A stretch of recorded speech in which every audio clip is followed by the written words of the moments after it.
And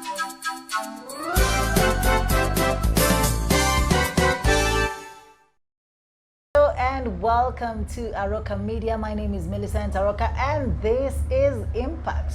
Today we want to talk about what's happening in the country. Well, so many Kenyans are now complaining that life has become very tough for them. Because of this, we've even had Kenyans go to the streets and demonstrate that they want the cost of living to go down. But what has been happening? Well, when that was happening, we had the opposition through Azimio, of course, lead the protests, and it's all been about how we can bring the cost of living down. But things have changed. Why? Because of the protests, the country has, of course, gone into that point of finding out how we can have a peaceful way to talk about the way forward. And what has happened? We have Azimio and, of course, the government through Kenya Kwanza coming to the table to talk and find a way forward for Kenyans. And here is where the problem is. I'll be telling you how, but we have with me in studio Professor Fred Ogolla. You probably know him already. Yes, from Operation Linda Ugatuzi. He's the leader. Welcome so much to the show. Thank you very much. It's such a pleasure to have you here today. I'm also happy if you can rock it. Why not? Yeah, we have him here because we are talking about the cost of living. Like I've told you, we are heading to the table to get to talk. But Kenyans are feeling that these talks are more about politics than what they went to the street for, which is the cost of living. I'll be going through just what Azimio and of course Kenya Kwanza are bringing to the talks. A run through what Azimio wants to talk about is, of course, they have the high cost of living, just put at number one, but we've got audit of the 2022 elections, the bipartisan reconstruction of IEBC, inclusivity in national affairs, and respect for political parties in line with the constitution. That's what they want to talk about.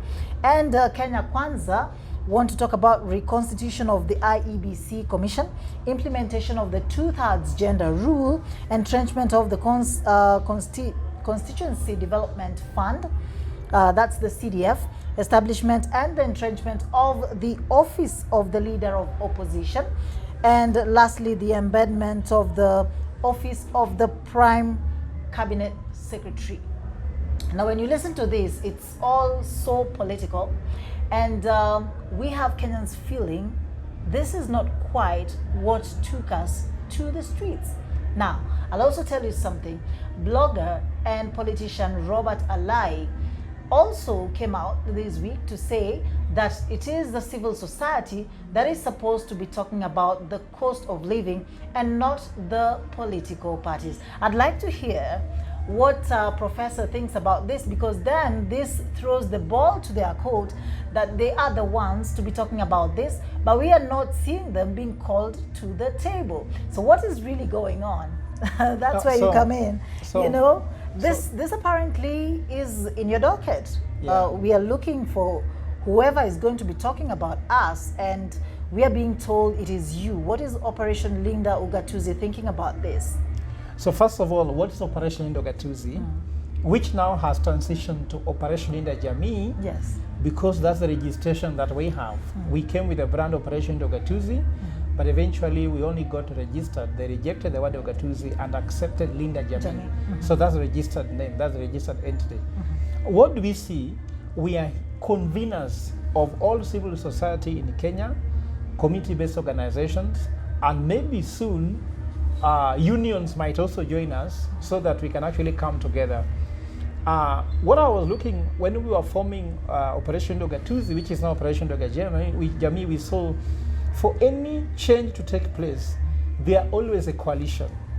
For example, in South Africa, the middle class came together and formed ANC to rule South Africa, but left away the owners of capital and the so-called the hustlers, if you call them in South Africa. Now the current government we have here is that the president came together and linked with the hustlers, and he has now formed government. We're not saying want to form government. We're trying to say that the civil society, community-based organizations and unions have to come together to be a constituency that determines the outcome of any election. That if you don't reach out to them, you cannot win an election. Just like in the US, if you don't win the Tea Party and the middle class, you cannot win an election. That's why whenever you do campaign, you have to throw some dangles to the middle class, you have to throw some carrots to the Tea Party so that you can win them over. But in Kenya, we have a fake middle class who pretend they don't want to talk politics, but they cry on the table when they are drinking tea without sugar, when they cannot be able to afford life, and when taxes are on their neck. Now they are crying that they don't want to do politics, yet tomorrow they are crying. They call politicians politically exposed persons. Even when I was in the bank, you usually refer to politicians as politically exposed persons. So if they want to borrow money, you add their interest rate because they are politically exposed. Yet they are exposed to try to help you. Tomorrow you are crying, yet you don't know the source is just the fact that the people who have competence are avoiding to get into leadership, and the incompetent one have nothing to lose, so they offer themselves for election, and then eventually they rule the nation, and any decision made by them affects you. So what do we see in this situation? We see hypocrisy. Actually, the only word to describe the whole thing is hypocrisy. Why am I saying hypocrisy? First, I don't like the word table. What do people do on the table? People come to eat. When you go for hunting, you go and fight in the wilderness. You kill an animal. You come back and eat on the table. But just like hunting, when you go and kill the animal, you come and eat on the table. The people who are fighting come to the table to eat. But on our side here, these people went to the street. So Azimio went to the street and led Kenyans to the street. Now they have been invited to the table, yet Kenyans have not been invited to the table, which means Kenyans will stay hungry. Azimio will come to the table to eat with the owner of the table, which is Kenya Kwanza, and Wanjiku or Mamonyango will remain outside the table, and they'll only eat from breadcrumbs or the remains that falls from the master's table. If they were really serious, they could have invited civil society into the table. The other reason why civil society must come to the table is that they will be the arbiter. Because, for example, these guys have been saying they are fighting each other. Yeah. How do they come to the table without arbiter? Of course, Obasanjo do not understand the issues of the society. Kenyan. So even if he's a mediator, he'll just gonna look at what do these people want, what these people want, plus minus we give to them. Kofi Annan did the same thing. Yeah. He looked at what Raila wanted, what Kibaki wanted, balanced them and gave us. Was it a solution? So since negotiations began, Moi and Raila was called MOU. I don't know how much Wanjiku was on that table. There wasn't. Well, they were not there. Again, we went to Nusumkate, Accord, Raila Kibaki. Wanjiku was not on the table. The Serena meeting, they were not there.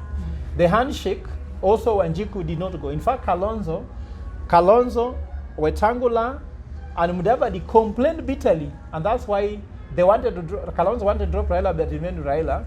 But Musalia, Mudavadi, and Wetangula left Raila because they did not go for the table. So the fact that Raila went to the table alone, Wetangula, Musalia Mudavadi said Raila betrayed them. So now that Raila was with the civil society on the street, trying to look for a solution for them, and then when he's invited to the table, he goes alone, then he has betrayed the society and civil society. So for us, we feel betrayed, and we feel also hypocrisy. The second thing I feel is that it is not Kenya Kwanza which are on the street. They never demonstrated against anything. For them, they said, we have won the election, let us build the government. So now when Azimio went to the street, Azimio has come with 5 issues. Then Kenya Kwanza also comes with 5 issues. And these issues, they didn't have them. And why do they have issues? You are in the government. If I'm the president, why should I go to negotiate with the opposition about things that I can do myself? Your feeling is that Kenya Kwanza needs to come to this table clean, with yeah, nothing. For them, they won the election. Yeah. And they said they won the election. They should be listening to the They never other demonstrated. They didn't do mass action. Yes. Why are they coming to the table now to say they have issues? You understand? So, according to me, it is hypocrisy. The third thing is about what are the issues there. Now, when you look at all those issues, for example, CDF, you cannot do that without going back to the people. You must be able to go. The issue of opposition, the politicians in Kenya have to remove from their head this issue called leader of opposition. The Constitution 2010 do not actually conceive opposition. It talks about majority and minority. And you cannot do that by meeting on the table. You need to go to the street and ask people and do what you call popular initiative to amend the Constitution to allow you, because let me ask you, Millicent, that the structure of government is a presidential system, where MPs do not have to become an MP to become a minister. The one we had before, you had to become an MP to become a minister. Yes. And in this situation, you needed opposition leader to be in government, to oppose the government. Now there's nothing like government versus opposition. Now we have minority versus majority. So when you bring leader of opposition, whom is he opposing and there's no government?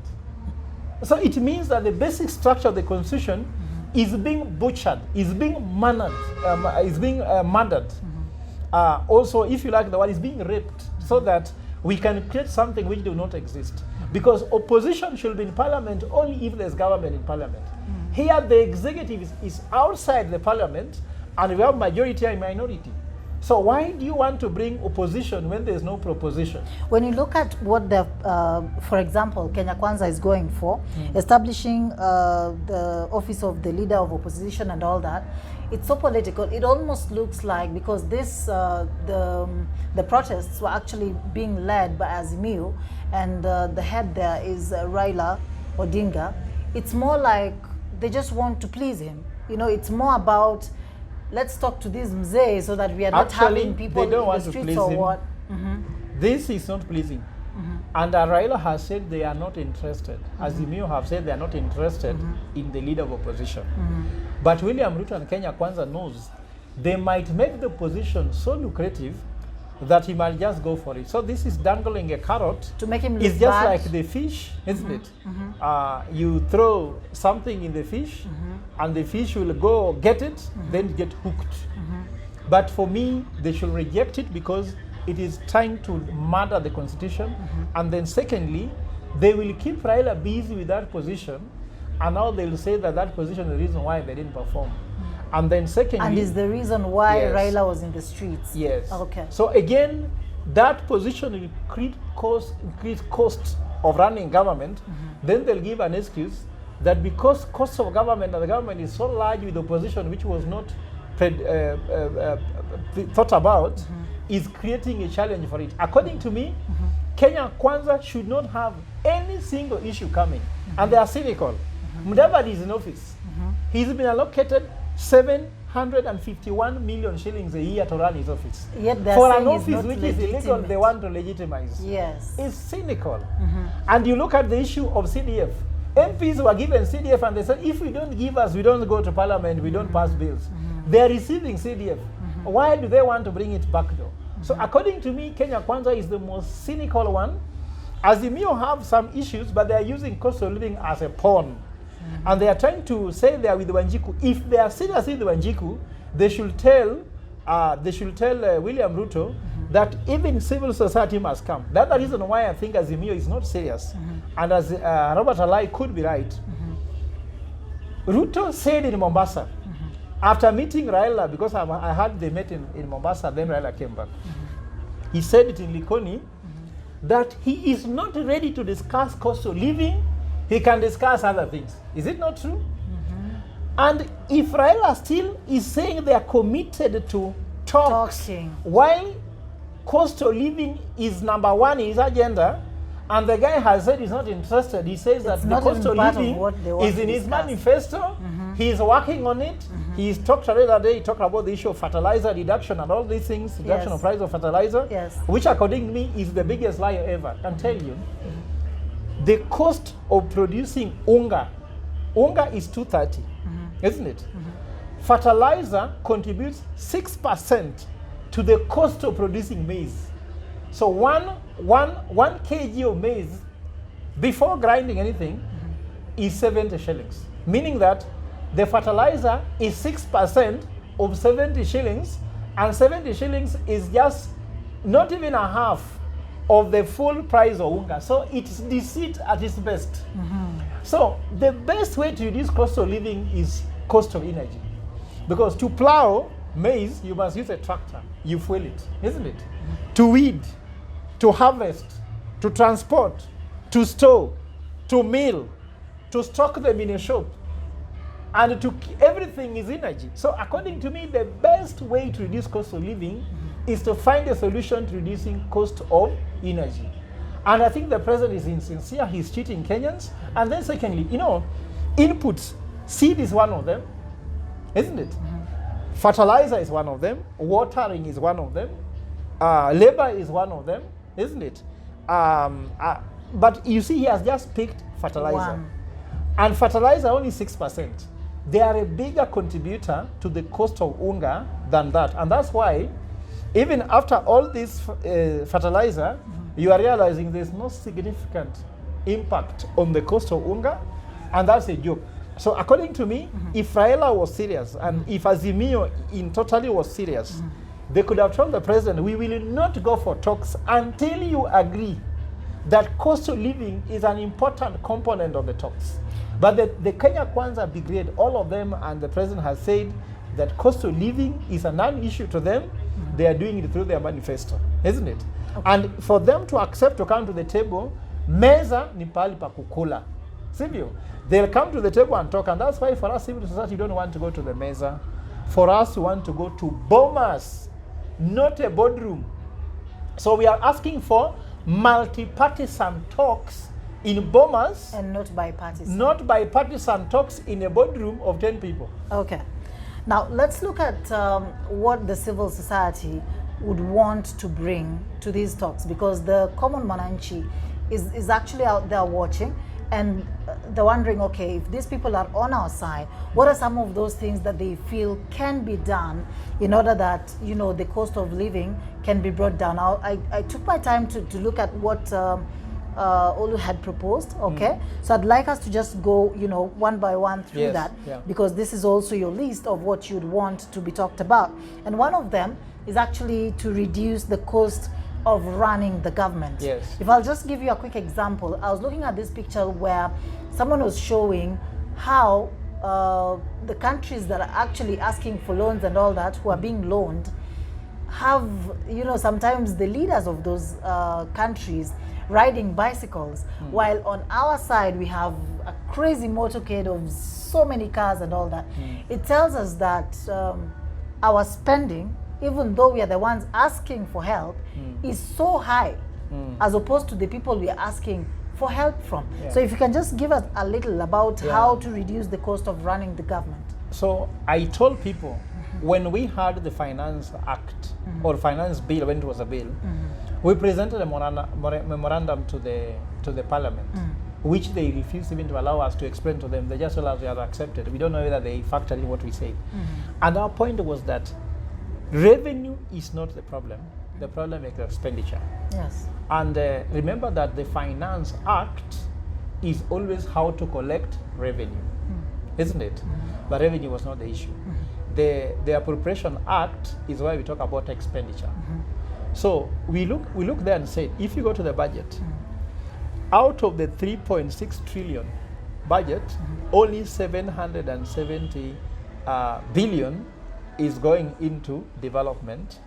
The rest is going into funding the government. That is completely obnoxious. By world standard, is too much money being spent. Now look at officers, the one they want to legitimize, like Prime CS. What is Mudavadi's work? I don't understand his JD. I've tried to understand it, what he's doing. Why do you need to coordinate a whole ministry? His wife has an office as well. Yes, look at, so the government expenditure is too high.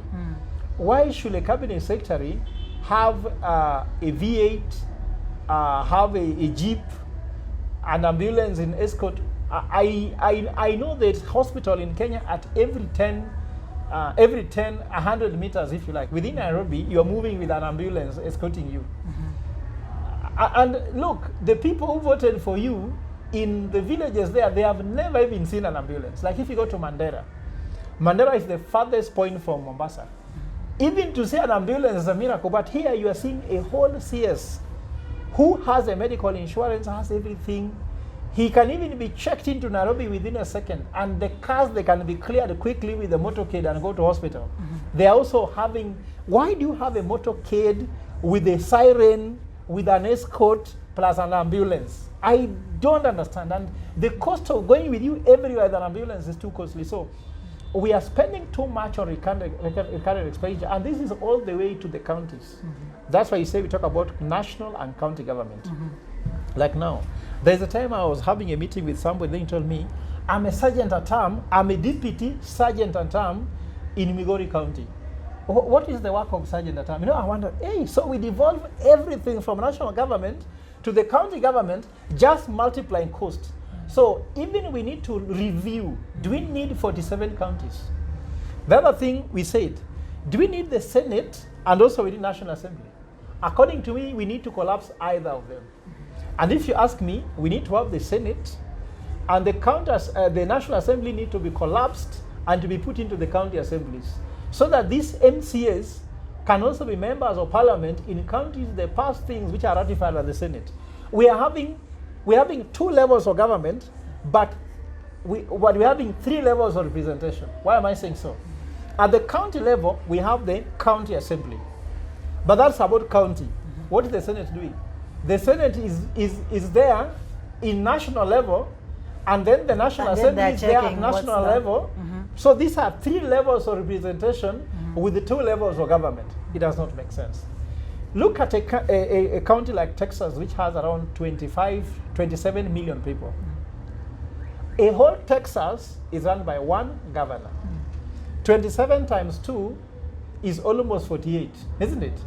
And that is run by 47 governors. It doesn't make sense. We are having over-representation with members of parliament who vote against the people. So we have so many members of parliament, when they go to parliament, they vote according to the president's direction or opposition leader's direction, not the people. So we need to cut on the cost of running government and focus on adding more money in development. Kenyans have no issues with revenue. Kenyans have issues with expenditure. Then, of course, there are we are proposing also an audit into expenditure of government. We have to have an audit. The president need to have a commission of inquiry just to audit the entire government system and give recommendation. Because remember, the president talked about the presidential party that audited education. Why don't we have another party auditing the entire government? Realize that, do we need all these positions? Do we need to pay all these salaries we are paying? Do we need to spend the money the way we are spending and give a recommendation? I'm glad you've talked about revenue. Yeah. And it looks like Kenyans don't quite have a problem with being taxed per se, but they have this feeling that they're being taxed. In fact, they feel they're overtaxed, but yet there's a lot of corruption. And so whatever is being taken from them is not really working for them. Yeah, because of course, like you can say that I have been telling President William Ruto all the time that, Mr. President, the problem is not even that KRA is not collecting taxes. The problem is not even to add all those taxes you're adding. Just demonstrate to Kenyans that their money is working for them. Imagine you go to the shop, you are on your own. You go to hospital, you are on your own. You go to school, you are on your own. You go anywhere, you're on your own, but the government is taking more from your salary than your salary. Somebody even told someone like a joke, let the government now take our salary and give us the taxes we use, because taxes are more than your salary. So if you have the government taxing more from every individual, but this individual, they are on your own. When your child has been chased from school, you're on your own. So what I'm trying to say here is that we let us bring what's called taxes need to work for Kenyans. Kenyans are overtaxed, but Kenyans are underserviced. That's the problem. Okay. Yeah. Let's talk about the economic model that you'd love Kenya to actually have, because right now we had the bottom up, right? But we see you talking about the Solomonic model, which you feel would work better for Kenyans. Could you explain that to us? First of all, Solomonic economic model comes from the Bible about the issue of Solomon with these 2 women, where both of them gave birth. Then one slept on her own baby and killed. Then is trying to lay a claim on the other baby. to the point of even accepting the baby should be cut into two. And that's when Solomon discovered maybe this is not the mother. So in Kenya, just to maybe analogy accepted here, we went for an election, isn't it? Yes. All these people gave birth on that day, isn't it? Who killed their baby? And who is claiming that the other baby belongs to them? To the point of being ready to tear Kenya apart. So Kenya is the baby. The two women are the people fighting over this baby, isn't it? But don't ask me who is the one who is the owner of the baby or who slept on the baby and killed. That one you can judge for yourself. So based on that, that was just an analogy in the book, just to give the book some oomph. Yes. But the book talks about the big leap Solomonic economic model. What's the big leap? Remember, Israel became advanced and they said wisdom was used. They said that there was milk and honey flowing in the land of Israel. And Solomon asked for wisdom to rule the country. Here, on the day Uhuru Kenyatta handed over power to Ruto, he was given a sword, isn't it? He was given the Bible and the Constitution. I don't think that he had wisdom to rule the country. So what is wisdom here in economic ways? And the Solomonic point here, we talk about the world is divided into the East and the West. You've had those discussions. There's a way the West grew through capitalism and all these kind of things, the neoclassical economic model. The Eastern people tended to do things like communism, socialism, but also they did not grow exactly how the West was growing. They went more for less democracy. For example, in China, there's no democracy. People are just, it's monarchy, sort of. And you know, the East tends to have more monarchies, the West tends to have more democracy. But even their democracy doesn't work much. So we find that the neoclassical economic model, which is actually running the world, cannot make us go there, because the global economic architecture has been designed to suit the West. We never participated in the model, and therefore the model was never meant for Africans. That's why the Eastern countries like Singapore, Korea, if you go Japan, China, they went their way because they didn't want to follow the model of the West, because that was meant for the West. And they went the East. And the question is, which way Kenya? Should we go East or should we go West? So Westernomics or Easternomics? No, we should be Solomonic. Because the West can't work for us, it was never ours. The East cannot be ours, cannot be ours. So for us, we need to be Solomonic. And what's Solomonic here? According to how economic works, the first form of economy is hunting and gathering. Then after that, you go to what is called agrarian, which means now agriculture. The third form of economy is called industrialization, where you do to manufacturing to be the core of the economy. Then you go to deindustrialization, where we move more from the manufacturing to service sector, like media, where we are in service sector, banking, insurance, those are service sectors. Then from deindustrialization, we go to reindustrialization, where now you use data, technology collected during the service delivery to now start producing things, for example, tech manufacturing, robotics, all those things. Now, the West is telling us we need to follow this continuum. Meaning, in Kenya, we are between hunting and gathering and agrarian. Britain was here 4,000 years ago. So we are being told, you follow this queue. This is how we develop. We follow it. Now, can you beat Britain on what they achieved 4,000 years ago? So to be Solomonic, we say the big leap. We can leapfrog them. We do not follow them, and that's being Solomonic. So why am I saying that?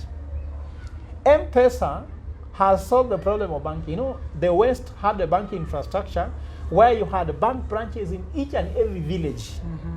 They also had a telephone connected to each and every household, wire. But when mobile came, everyone has a mobile phone in Kenya, most likely, isn't it?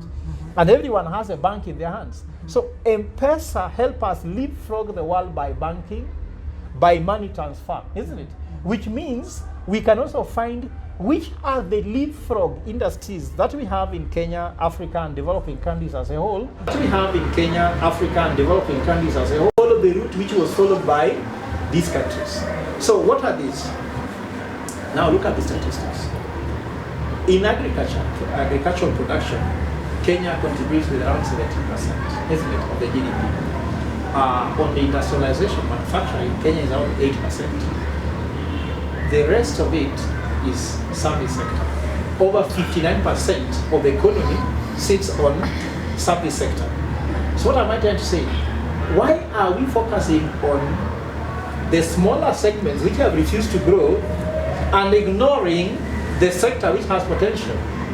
Now, we are suggesting that Kenya needs to focus on deindustrialization and leapfrog from this industrialization.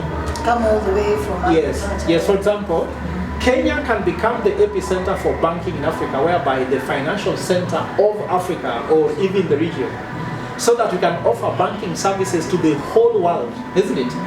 Kenya can become the epicenter of insurance, but also Kenya can become the epicenter of digitization. We already have fiber optic. We have Kenya Power, which is more stable than even Nigeria. There is no single country in Africa, apart from South Africa and Egypt, that is faster than us, as better than us, more stable in electricity. So young people can sit here and can offer consultancy services to the US. In fact, some of them are writing theses for PhD students in the US and Europe. That is a service sector. And Kenya have very, very brilliant people. The education system in Kenya needs to be revamped and grown. So I'd like to say Kenya needs to invest on the issue of education. We have to invest on the issue of technology. We have to enhance infrastructure. And with this growth, we will become the epicenter. Like, for example, the back end of the IT in the world is in India.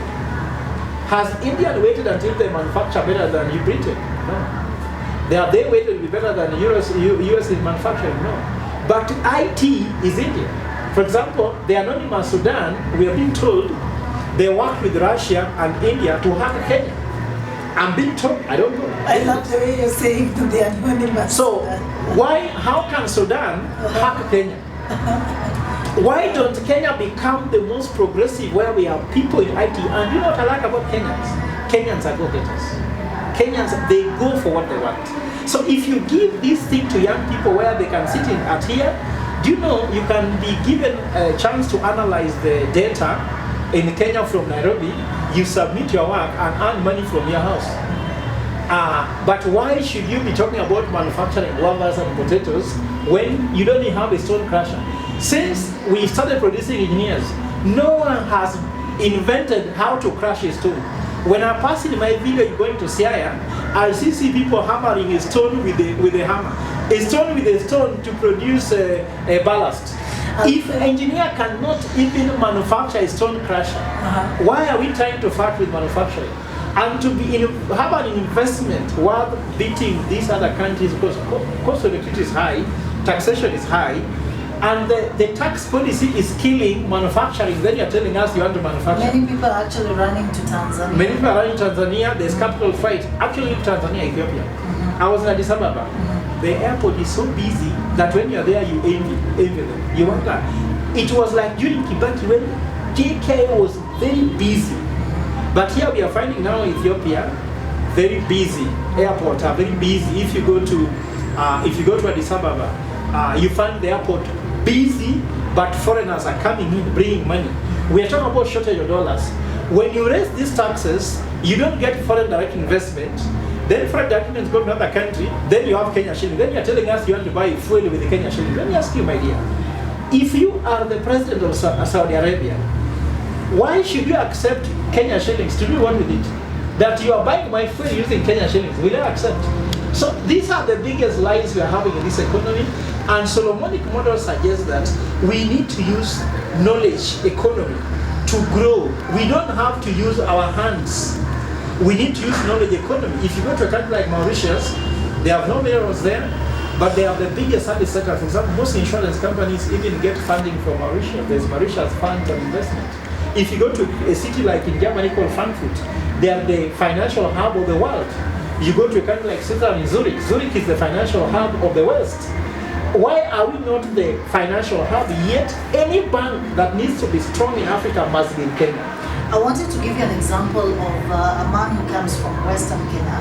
He's called Mr. Mwali.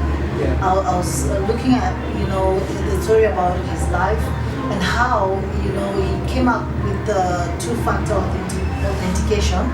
That now the US people are using the Bank of America, the New York Bank, and he's made quite some money. You know, he's come back and he's making a technology city back in Western Kenya. You know, such Kenyans. In fact, he's even a neighbor to Trump, you know? Yeah, because he's made that kind of money. And that is just one Kenyan. The way you say that Kenyans are brilliant people, having that kind of thing, you know, it means that we can quite develop, even by, you know, jumping those When I was steps. doing my PhD in Europe, Yes. I was invited to help the Greece economy transform.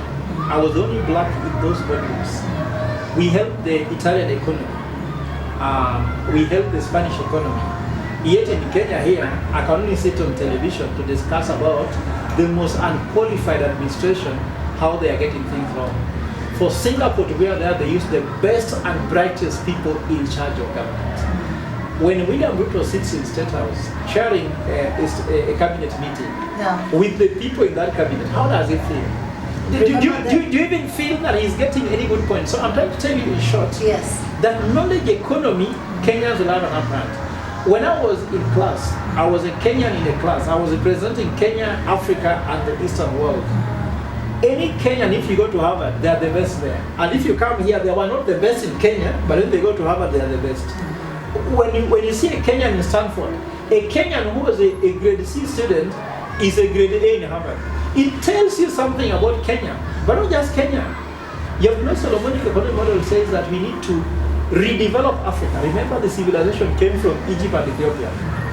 Even Jesus was being taken away from Palestine to go and stay in Egypt because Egypt was so advanced that they could house the Son of God. But now they say Africa is the hotbed of terror. Yet Africa was the safest place to be, that the Son of God was sent to stay in Africa.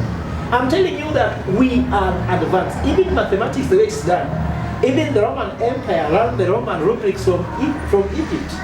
So we were advanced. Even some languages and some kind of alphabets have origins in Africa. But we have been told by the West that we are black, isn't it? And we can think. We're not throwing racism. We're telling them, take your path. The East take their path. Let us be Solomonic, because our biggest strength is in our heads. But we have been told that we don't have strength in our head. Let us do manual work. So even Millicent, my father brought me up by growing up by farming. I cannot bring up my children through farming. For me, I'm a professor, I'm selling my knowledge, and with my knowledge I can feed my family. So why should you go and farm because your father was farming? So I'm saying that we need to sell to Africans and Kenyans and developing countries in general that our biggest strength is in our head. World-class wealth begins with world-class thinking. Let us invest in education, let us invest in technology, let us invest on innovation. Let us not be investing on things like things cannot, I don't want to mention the name, so I say wheelbarrow, you make noise if I say anything, but I'm trying to say let us not invest on things that cannot advance us. Okay. Can you imagine, at this age and time, you are telling somebody you're going to give them a wheelbarrow? And this is the way to success. And bottoms up is about wheelbarrow. You understand? Because that's how it began. It began from a wheelbarrow. Let us not be cheated. Bottoms up, my dear, has never worked anywhere.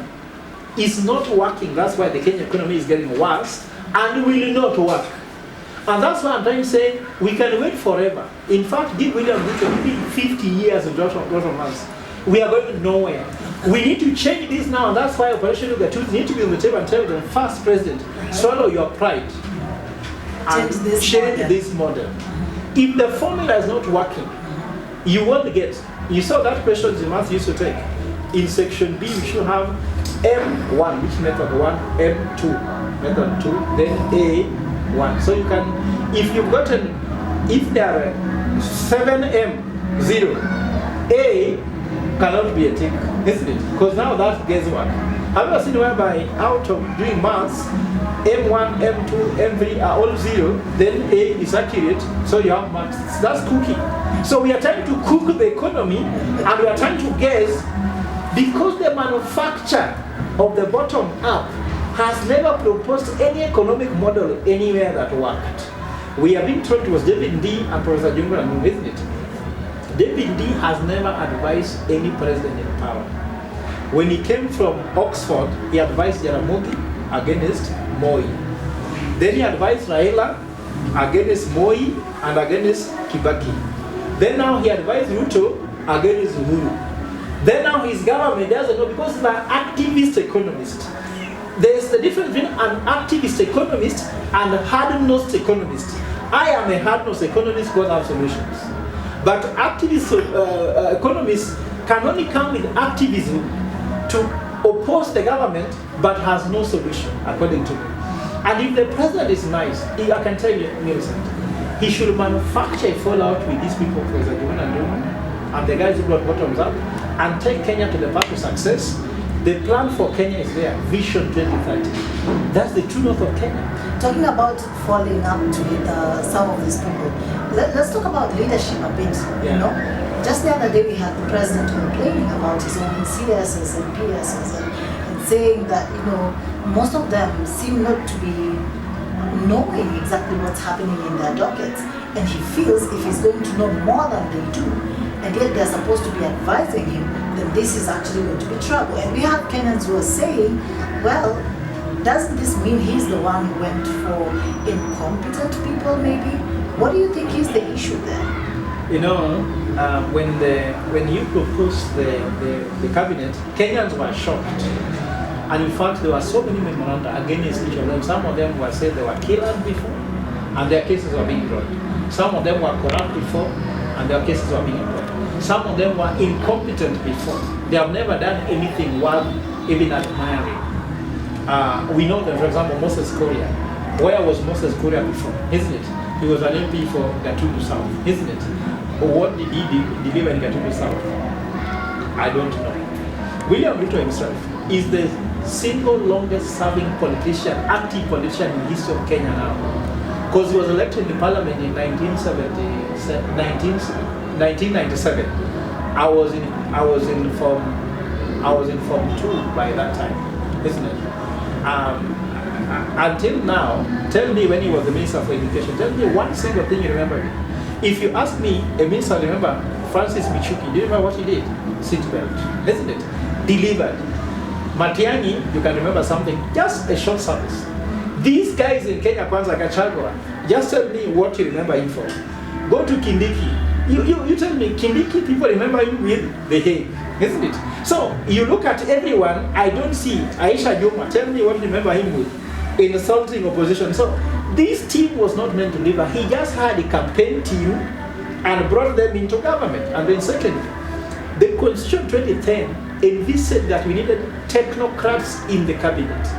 So when you bring politicians in cabinet, you are destroying the Constitution itself. The Constitution was the drafters saw that when you have technocrats, that's why they should not be answering questions in parliament, they should be executing their work. And when they are now bringing them to come to parliament, to bring propaganda in parliament, to metenga, to mefanya nini. So according to me, he chose a wrong cabinet, and he using the words for John Mbadi. John Mbadi said, you have brought us your skunk, and your skunk we give you. Those ones are the words of John Mbadi, you can look at that clip. Now this is the skunk. But let me tell you one thing. Has now come. Yes. Now let me tell you one thing, my dear. As an expert and a leader, this country needs leadership and governance. That's why I told you that the structure of governance is the issue, leadership is the issue. Michael Joseph came to Telkom, which was the most public sector institution. If you wanted to have a Telkom phone at your home, you needed to bribe, I don't know how many people before you can have the lines. With the same people in Telkom, with the same technology, he built Safaricom, the most single profitable company in East Africa. Just leadership and governance, period. So this country needs a leader and a governor. Don't need rulers. We have been having rulers since Moi was a ruler, maybe Kibaki was a ruler, Kenyatta was a ruler, Uhuru was a ruler. Now we want a leader. And that's why Solomonically, we need leadership. Somebody who governs with the software, not hardware as or police on the streets. So we need somebody with software, not hardware. Talking about and just before you catch me there. Yes. So according to me, if you if you want me to be very brutally honest about the issue of the cabinet here, as a leader, I won't complain because there's somebody complaining. As a leader, you don't complain. Kenyans have become a complaining nation. They are becoming a whining nation. And when you become a whining nation, you should not offer solution. Everybody complains about everything. And can you imagine, if you are a wife at home, you complain about kitchen, isn't it? A man at home complains about how the family looks like. As a man, I told my wife that I will never complain in this house. I'll make decisions and they work. Because I chose you as my, you didn't choose me. Maybe you accepted my choice, but I chose you. But of course people say that the woman who chose the man, but that's not the story. I am the one who came and said, can you marry me? Then I bring up a family. So here I'll make a decision on policy, the rest you do. Like I say, people must be happy at home, and I facilitate, if not finance, the happiness. Can you find a driver complaining, this car is moving slowly? A driver. And is the one driving. Isn't it? A CEO in a boardroom complains about how the company is not performing. A chairman of the board complains in the boardroom how the board is performing poorly. If I'm the chairman, I'm the leader, I should lead with action, not with the complaints. So we are trying to say that when the president came to complain about his own cabinet, who appointed them? Who gave him the team? He should change them. When you see the football club is not performing, the guy who's not playing, put them on the bench. You look at the field, you're not scoring outside. So who in Kenya Kwanza cabinet is not scoring? Because the president definitely is not scoring. It's not because by locking them out. No, but that's not helpful. In fact, if he's man enough, that's what PL Lumumba said. Just locking them out is PR. Kick them out from parliament, isn't it? Yes.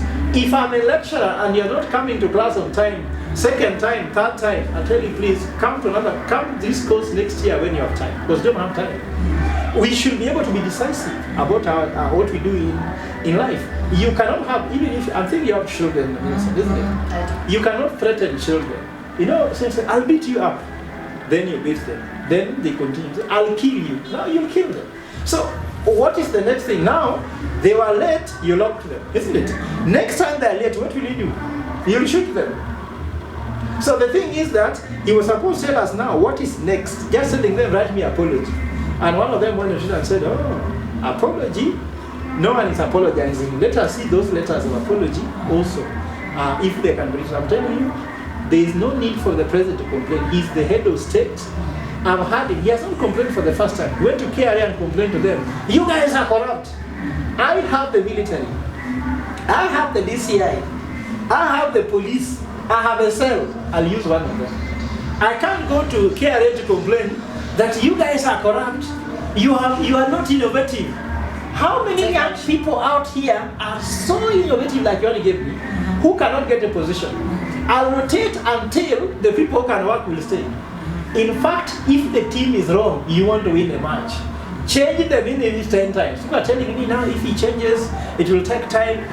But if you have the wrong tool, Millicent, it won't work. Someone gave an analogy. If I give you a chance to cut a tree, you can spend, if the tree should be cut within 12 hours, you can spend 12 hours cutting a tree with a blunt axe. Or you can spend 3 hours to 4 hours sharpening the axe, then spend 2 hours to cut the tree. So if the axe is blunt, which is the cabinet, it is a total waste. It's a total waste of time. Okay. Before I let you go, let's talk about the security of the country. It's such a worrying situation. Let's talk about the security forces, for example, being blown up in the north by people believed to be Al-Shabaab. We also had Kenyans, thousands of them, flocking for the wild coin, which now turns out not to be licensed in the country.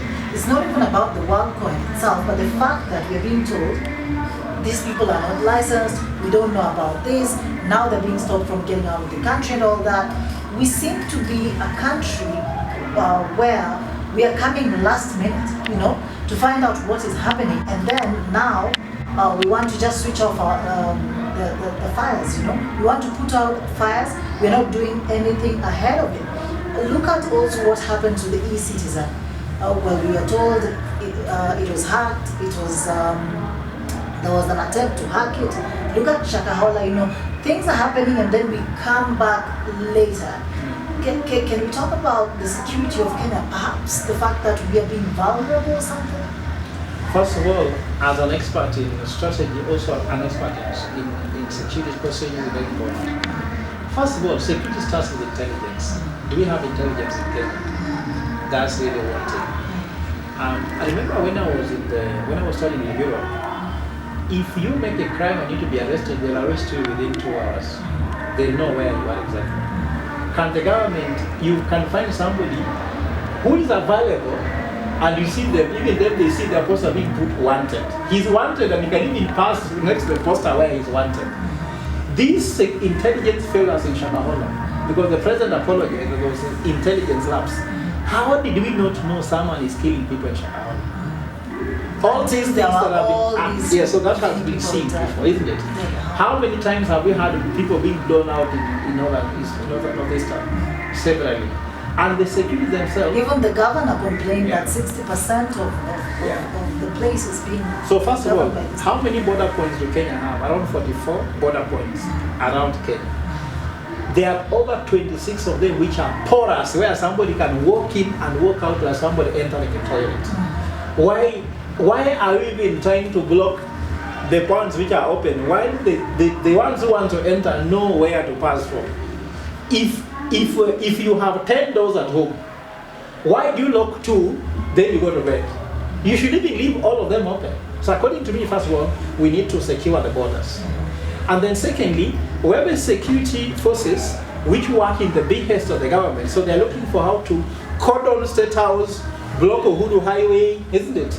Beat people and call Kenyans domestic terrorists. They are being between those people who are blown out in Northeastern and the ones who are killed during Mandamano, which were many. They were killed more by external people than internal people. Yet the government called Kenyans domestic terrorists. So we have a government which is too much inward looking that have no external protection. Now, in terms of cyber security, there are some things which are supposed to be revised totally and completely. You know, these things of free Wi-Fi, never like free Wi-Fi. Kenyans like free things. So it's possible as free things are very expensive because that's how people enter through a file. There's there's something called malware. Malware is the biggest security threat to everybody. You enter. Like now, the issue of WorldCoin. WorldCoin, we're telling people, they give you 7,000 shillings to scan your eyes. And because you're getting 7,000 shillings, you run. Where were the policies in there? Now they're telling them they can't leave. Is them not living more insecure or not? For me, why are they being stopped? First of all, we should clear all evidence from them and finish everything and tell them to go. Why are we waiting for them to be cleared? You know, in fact, even handling them going and coming back to an issue, Atul Sagasian and Margayan, those ones were issues which came here, were highlighted before, how the security lapses were there. But at the same time, let's also be honest by saying that these things happen in many places. I remember there's somebody who was armed who attended dinner with Obama and was not in the guest list in the White House. Americans woke up and rectified that situation. Now it is completely impossible that you can do that. But for us in Kenya, one, we always do catch up. But the problem is not just catch up, we also don't learn. Other countries, when they see the lapses, they put measures in place to stop them. We saw Shakahola, no measures. Atul Sagasian, Margarian, no measures. OneCoin, no measures. This is not the last one, another one will come again. The other day, the policemen were so busy with the Kenyans and they forgot that they need to take out the security outside. DCI is here to concern about gossipers, the Kenyan bloggers, what are you saying on your blog, what are you calling what? But they are not concerned about the triggers from external because they are supposed to take Kenyans internally and externally. So interior, Minister of Interior should focus on the interior issues. Do you hear about Minister for Defense? I rarely hear about it. Because what is important to these people is where do you have more budget? More budgets about how to get people who can beat Kenyans. For example, they kept 9 choppers per every major city, which were 9 cities in Kenya, to do surveillance against Kenyans who are demonstrating. That place in Northeastern, how many choppers were there? 0. So what happened? That one they spent, in total for 3 days, they spent around 1.02 trillion shillings in billion shillings in this protection. why don't they spend money in protecting Kenyans instead of protecting the government against Kenyans? So their security philosophy is twisted, that they will get it wrong. So just the model of security again needs to be changed. We have to ensure Kenyans are secure first in themselves before you start protecting the state against Kenyans. And their focus more protecting the state as opposed against Kenyans and protecting Kenyans first. And I think for me that's the issue. The philosophy is more the policemen, the security officers, the intelligence is for the government, they are not for Kenyans. That's why the president asked, why don't you share with us the intelligence in Shakahola? I said, I know, but I can't share it. So, Kenyans who are still being cheated in Shakahola, we are being told bodies are still fresh dying, even after we knew. And we cannot be told the intelligence. So, Kenyans don't know how they are being cheated in Shakahola. And they cannot tell us what is causing that issue. They are more concerned about protecting what the government knows. So, we have intelligence which is not intelligent at all. Okay. Well, thank you so much for your time. I'm going to give you your 1 minute, just to tell us, I know about you guys having a meeting tomorrow. For example, you're supposed to be talking about perhaps the way forward to these talks, because right now this is the right thing that every Kenyan wants to hear about. We want a peaceful Kenya. We want a Kenya that is also a place you can live in and where the cost of living can come down.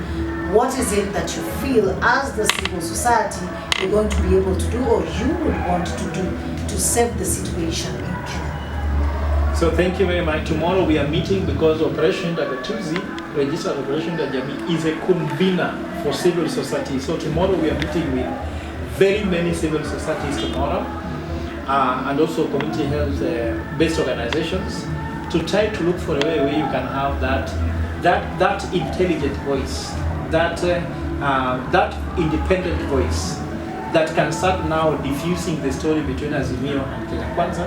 And so we are not Azimionomic, we are not Kenya Kwanza-mic, but we are Solomonic. We are not Rutonomics, we are not Railanomics, but we are Solomonic. So we want to create that Solomonic voice, bring people together, and find a solution. And we do not want to spend time antagonizing, whining, or complaining. We need to say, what can we do as a leader where we belong? And for us, it is clear. Millicent, cost of living never goes down. What we need is income in people's pockets. Because I bought bread as a young boy, 5 shillings. Bread now is around 120 shillings. The owners who sell bread, manufacture bread, will not want that bread to be 80 shillings because they lose revenue, they lose budgets. What they want is that people should afford more. The more people can afford more what we produce, the more the economy grows. And it's very simple how jobs should be created. Lowering taxes will bring in investors here, isn't it? And then secondly, lower the cost of running government. Do you know in government, you see this pen here? If you take money from government and buy this pen and save the government 10,000 shillings for just applying pens here, but you have not followed the right process for buying that pen, you'll be jailed. But if you make the government lose so much money by following a procurement process and procuring this pen, the people who need to procure it, who will overcharge it, you'll keep your job. So there are so many things we do which you don't need. Look here, cost of running election. 47 billion shillings ran the last election, and we are still fighting who won. And then that money was paid to Smartmatics, which is not a Kenyan company. Can you imagine if Kenya was to pick 47 billion shillings? 46 billion shillings is enough to build a referral hospital in all the 47 counties, and the losses as well. Taxes not being collected. Yes. So we are proposing this way, that the first liberation was using thorax and fighting and losing life. It was inevitable. The second liberation, also people fought, lost life and blood, and we got the constitutional reform. The third liberation is an economic liberation. It cannot be achieved with violence. It must be achieved in peace, tranquility, and harmony. That's why we are saying the real Mandamano is intellectual knowledge economy, where you look at the giftedness in every Kenyan, from Mombasa to Mandera, from Lamu to Kilifi, and from every part of the country. We need to have local wisdom everywhere. Use that knowledge, get the best out of everybody, and make that grow our economy. And that's why Operation Linda Jamii's slogan is Hekima Mashinani, meaning local wisdom. Rasilimali Mashinani, local resources. Matunda Mashinani, the fruit in area, because what is good in Mombasa may not good in Lamu, may not good in Nairobi, may not good in Mombasa, may not good in Kakamega, may not good in Ugenya, may not be good in Busia. And then of course, after everybody has delivered that Matunda Mashinani, watapata is Shima Mashinani. So that when you see Kisumu, you see stones. You know, for the people who have never gone to Kisumu, the only thing there are stones. Yet Kisumu is very peaceful. Yes. When you see the people in Mombasa, you only think they're only waiting for a coconut to fall. But there are a lot of wisdom that comes from Mombasa as well. So we need to bring that local wisdom with local resources. Together will bring us the local fruits that will bring local respect to everyone, so that we respect each and every county, everyone from where they're coming from. And for me, that is the real Maandamano. That's why we are organizing a marathon, so that we can bring people, educate them as they run. So that they can see, for example, myself, as a young boy in Ugenya, the most poorest boy I ever known, I think so. I did not sit back and throw stones. I went to class, and my Maandamano was to use my knowledge to fight against the system that was repressive. Because when I was in the village, people did not see my family seriously. But I did not start fighting them by stealing their crops or throwing stones or doing demonstration. I just went, let me go to class, learn, become a professor, then give it now to the world. You are gifted in media. We look for how can we support you. Then you bring that to the world. There's somebody who is good in the issue of, for example, security for internet. There's somebody who can have services in finances. So that's what we look for. There are some people who are gifted in making people laugh. That is their Maandamano. Bring it out and show this to people and transform the world with it. Because the world can only be made with what we have. We cannot be dreaming that we shall get money being brought from abroad to take loans and then build railway, which we cannot export anything. Chinese are using SGR to bring the goods from China. But for us, we have to local wisdom. Do we need SGR? Is that local wisdom? Is it from local resources?